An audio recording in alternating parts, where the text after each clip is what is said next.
ഭൂമി ഏറ്റെടുക്കൽ നടപടി പൂർത്തിയാക്കിയിട്ടും കണ്ണനല്ലൂർ ടൗൺ വികസനം മന്ദഗതിയിൽ. ഇത് സംബന്ധിച്ച് നിരവധി നിവേദനങ്ങൾ നൽകിയിട്ടും നടപടി ഉണ്ടായിട്ടില്ല. ഗതാഗത കുരുക്കിൽ നട്ടം തിരിയുകയാണ് കണ്ണനല്ലൂർ.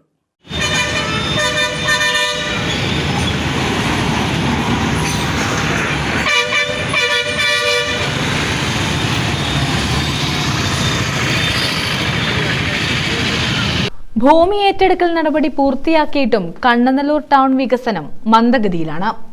ഇവിടെ ഗതാഗതക്കുരുക്കും രൂക്ഷമാണ്. നിരവധി തവണ നിവേദനം നൽകിയെങ്കിലും യാതൊരു നടപടിയും ഉണ്ടായിട്ടില്ല. പല ചർച്ചകളിലും കണ്ണനല്ലൂരിലെ വികസനത്തെക്കുറിച്ച് പറയുമെങ്കിലും പദ്ധതിക്ക് രൂപരേഖ പോലും തയ്യാറാക്കിയിട്ടില്ല.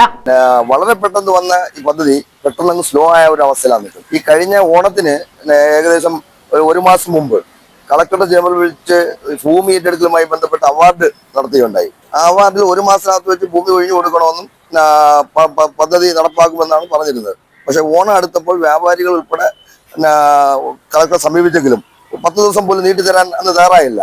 ജെ മേഴ്സിക്കുട്ടിയമ്മ മന്ത്രിയായിരുന്നപ്പോൾ കണ്ണനല്ലൂരിലെ ഗതാഗതക്കുരുക്ക് നേരിട്ട് മനസ്സിലാക്കി ടൗൺ വികസനത്തിന് പദ്ധതി ആവിഷ്കരിച്ച് ഫണ്ട് വകയിരുത്തിയിരുന്നു. 150 മീറ്റർ നീളത്തില് 18 മീറ്റർ വീതിയില് ജംഗ്ഷൻ വികസനത്തിന്റെ പേരിൽ വസ്തു അക്വയർ ചെയ്യുകയും അതിന്റെ നഷ്ടപരിഹാര തുക എല്ലാവർക്കും അത് ഗവൺമെന്റ് കൊടുക്കുകയും ചെയ്തു. പക്ഷേ ഏതാണ്ട് 6 മാസം കഴിഞ്ഞിട്ടും അതിന്റെ നടപടികളുമായി മുമ്പോട്ട് പോകുവാൻ ഇതുവരെയും ഗവൺമെന്റിന് കഴിഞ്ഞിട്ടില്ല. അത് ചെറുകിട വ്യാപാരികളെ സംബന്ധിച്ചിടത്തോളം, വിശേഷിച്ച കണ്ണനല്ലൂരിലെ വ്യാപാരികളെ സംബന്ധിച്ചിടത്തോളം അവരെ വലിയ ബാധ്യതയിലേക്ക് തള്ളിവിടുന്ന ഒരു സാഹചര്യമാണ് നിലവിലുള്ളത്. ആദ്യപടിയായി ഭൂമി ഏറ്റെടുക്കൽ നടപ്പിലാക്കി നഷ്ടപരിഹാരവും നൽകി. തുടർന്നുള്ള നടപടികൾ സ്തംഭിച്ച നിലയിലാണ്.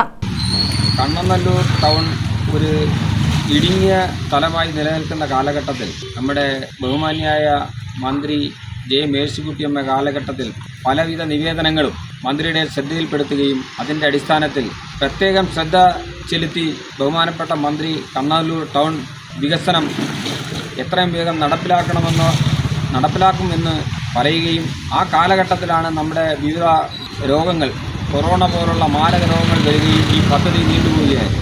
കണ്ണനല്ലൂരിന്റെ ചിരകാല സ്വപ്നമാണ് ടൗൺ വികസനം. 28 കോടി രൂപ ഗവൺമെന്റ് അനുവദിക്കുകയും കിഫ്ബിക്കാണ് ഇതിന്റെ പണി കൈമാറിയിട്ടുള്ളത്.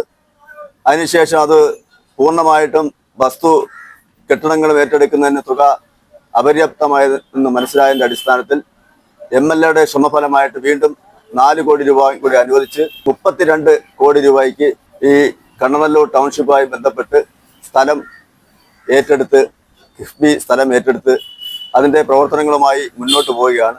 എന്നാൽ അതിൻ്റെ ടെൻഡർ കെട്ടിടങ്ങൾ പൊളിച്ചു മാറ്റുന്നതിനുള്ള ടെൻഡർ നടപടികൾ ആരംഭിച്ചു കഴിഞ്ഞു. 3-4 ദിവസത്തിനകം ടെൻഡർ അത് പൂർത്തീകരിച്ച് അതിൻ്റെ പ്രവർത്തനവുമായി മുന്നോട്ട് പോകുന്നതാണ്. ന്യൂസ് ബ്യൂറോ, കൊല്ലം.